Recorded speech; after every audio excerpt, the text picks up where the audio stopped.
Hello guys, welcome back to Funtown America. Oh my goodness guys, come on another roller coaster. This coaster today is called Mount Timber, and it's a basic wood roller coaster, but I had a lot of fun putting it together.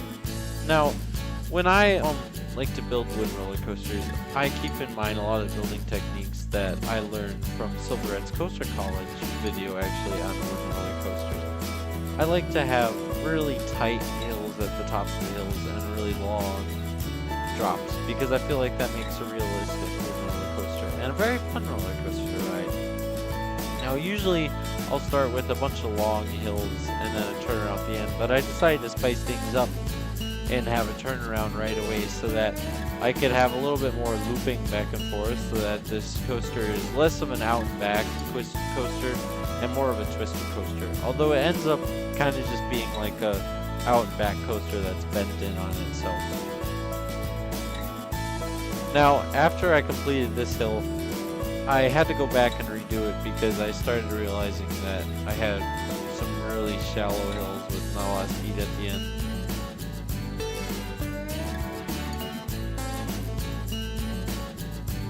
Yeah, I'm learning a lot of things through this series.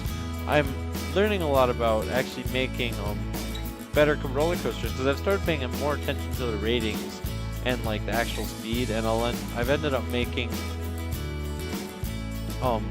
like hills and maneuvers that are tighter than what I would think would look good at first, but ends up being right.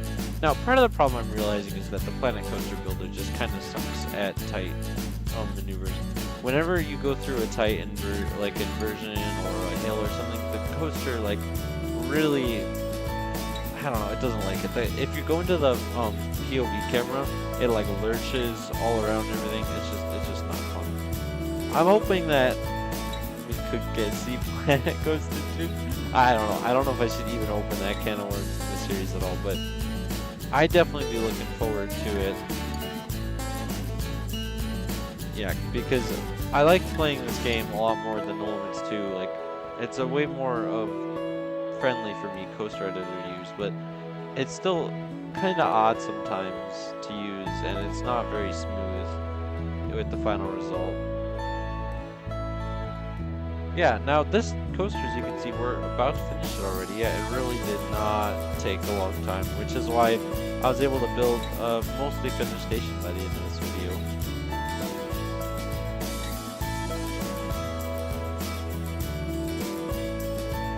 Now, one of my favorite roller coasters that I've ever been on is American Eagle at Six Flags Great America, and it is one of my childhood coasters. Now, what I've noticed about that is how like absolutely scary it is when you're going around that final helix at the end. Wow, it really gives me run for my money sometimes. Also,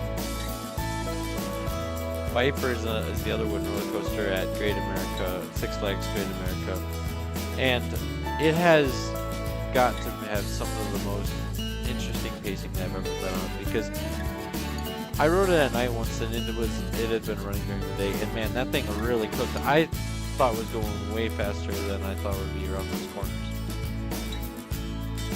Yeah, here we go with this roofing design again. I'm picturing a station that was actually kind of similar to the American Eagle station in my head. I don't know if it actually ended up being there, but I was thinking of having a roof that was like raised up like that and then a center roof with kind of a spire. Now it doesn't end up looking like the station at all in the end, but I like the silhouette that it has. Now the name, I did actually steal this name from RCG Touch. Like the really bad mobile roller coaster tycoon has their wooden roller coasters. Like, you can't change the name. Its permanent name is Mount Timber. I stole that because it's a really cool name actually. Pretty interesting. It's a lot more creative than most roller coaster names. Like all those, I swear, they're just like a play on the word wood, like woodchuck, wood chip, or wood chipper, or something like that. Now, one of the most interesting things of this build actually was building these supports, because everything else was kind of just like super easy to build stuff. But I like how this turned out. It's just so cool. With little spire. I might actually try and add a bell in there eventually. And a sign. I don't have a sign at all yet.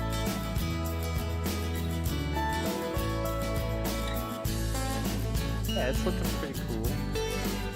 Now, one thing, as I was doing it, I started changing the western parts. And it does look a little old, but I don't know if that's what I want to go for, or if, like, that'd be the best parts. Because obviously, I think I want it to look like an older wooden roller coaster, but I don't know if I want it to look like weathered, like, because western, you would think, it's not as old as western, although western was still new, but I don't know, that's confusing, yeah. But yeah, I don't know exactly what I'm going to do for the queue line either in terms of, like, theming. Yeah, no, I have no ideas. So I might end up adding like a fountain or something. Now, I wanted to just make this area feel super woodsy and kind of like, this is almost like the park's edge. Well, because it is the park's edge. And then we go back to my really enjoyable tree placing method. Hope you enjoy that. Sure is nice watching all those trees go in effortlessly. Oh my goodness, watching live stream or watching time lapses of myself for the first time, it literally felt like magic, just seeing all the detail and stuff go magically. Without me like having to do the work real time, it's like literally so nice.